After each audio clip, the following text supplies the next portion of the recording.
Welcome. In front of me I have Xiaomi Mi LED TV P1, and today I will show you how you can enable or disable TalkBack. So at the first we have to go for the settings.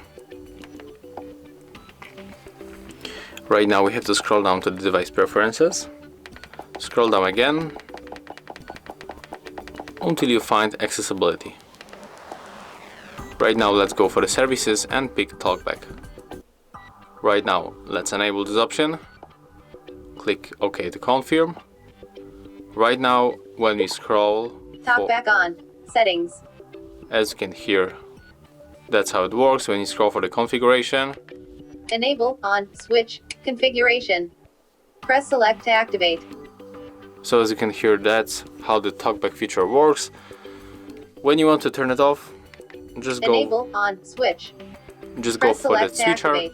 and click OK to turn it off. OK, Click TalkBack OK off. again and TalkBack is turned off. Here we can also set the configuration of the TalkBack, so we can, for example, change the speech volume. You can also enable or disable to speak passwords. Here we can enable the Braille keyboard. We get also some kind of the developer settings, like display speech output, reduce window announcement delay. We can also enable performance statistics. So there's basically a lot of things that you can customize, and basically that's all. If you find this video helpful, remember to leave a like, comment and subscribe.